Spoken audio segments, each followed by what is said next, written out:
What if I told you that, in the next 30 days, you could save $1,200 without getting a raise, without extreme budgeting, and without quitting coffee? No deleting your favorite apps. No living on instant noodles. No miserable discipline. Just one mindset shift and a simple challenge that completely reset how I spend money. Most people think saving money means sacrifice. What I learned is the opposite. Clarity creates freedom. In this video, I'll show you the exact 30-day no-spend challenge that worked for me, why most people fail within the first week, how I kept my daily coffee, and how you can start today even if budgeting has never worked for you. Watch until the end because I'll give you a simple checklist that can change your finances in just 1 month. Saving money feels impossible for most people, not because they're irresponsible, but because spending has become automatic. You open Amazon without thinking. You order food because you're tired. You buy coffee because it's just $5. You subscribe because it's only $9.99. None of these decisions feel dangerous on their own, but together they quietly drain your bank account. That was me. I didn't feel broke. I didn't feel reckless. But at the end of every month, my savings were embarrassing. I kept asking myself, where is my money going? The answer wasn't big purchases. It was small, repeated habits I never questioned. That's why traditional budgeting never worked for me. Budgets try to control behavior after habits already exist. The no-spend challenge interrupts the habit itself. Let's clear something up. A no-spend challenge does not mean spending $0. Does not mean starving. It does not mean locking yourself inside your house. It means that for 30 days you pause all non-essential spending. Not forever. Not as punishment. Just long enough to reset your behavior. You still pay rent. You still pay bills. You still buy groceries. You still handle transportation. And yes, coffee stays. The goal is not suffering. The goal is awareness. Most people fail this challenge by day 5 for one reason. They make it too extreme. They rely on willpower. They remove all joy. They don't plan for boredom. When everything feels forbidden, you rebel. So instead of saying no spending, I reframed it as no mindless spending. Before day 1, I divided my spending into 3 simple zones: green, yellow, and red.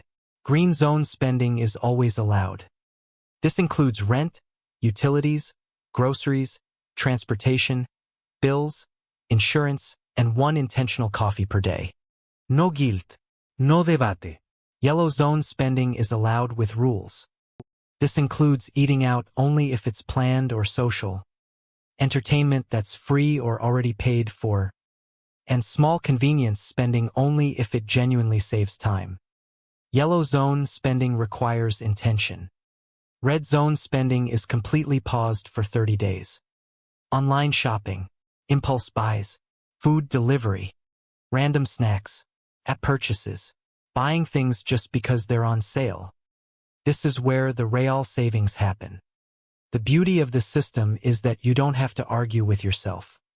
Every time you want to spend, the rules already decided.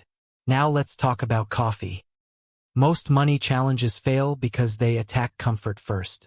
So, here's the rule. You don't quit coffee. You control 1 coffee per day. It must be intentional, and it must fit a daily limit. Some days I made coffee at home. Some days I bought a really good one. Some days I skipped it and saved it for later. What surprised me was that coffee became enjoyable again. Stopped being automatic. It became a choice. And without feeling deprived, my coffee spending dropped almost in half. Next, I stopped relying on willpower. Spending fills emotional gaps. Boredom, stress, convenience, reward.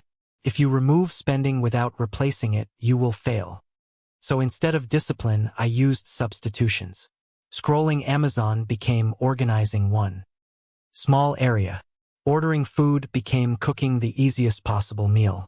Shopping for fun became walks, podcasts, or free content. Buying books became the library. The goal isn't productivity. The goal is distraction without spending. Then came the most powerful rule, the not yet list. Every time I wanted to buy something non-essential, I didn't say no. I said not yet. I wrote down the item, the price, and the date. That's it. Most items lost their appeal within days. Some went on sale. Some weren't worth it anymore. Impulse needs urgency. Time destroys impulse. I also tracked wins, not just money. Days completed. Temptations resisted. Streaks maintained. Money not spent. Every small win reinforced the habit. Saving money became a game instead of a punishment. Here's where the $1,200 came from. About $350 from cutting food delivery, $250 from eating out less, $300 from stopping impulse shopping, $150 from pausing subscriptions, $150 from smarter grocery habits. No extra income, no side hustle, just fewer leaks. But the biggest benefit wasn't the money. It was control, less stress, more awareness, confidence in my decisions. Money stopped feeling mysterious. If you want to start today, here's all you need to do. Choose your 30 days. Define your green, yellow, and red spending. Set your coffee rule. Create a not yet list. Track daily wins. That's it. No apps, no spreadsheets, no perfection. If this helped you, hit the like button so more people see it. Comment no spend if you're starting the challenge. And subscribe for real, practical money strategies that actually work. You don't need to earn more to feel rich. Sometimes you just need to pause.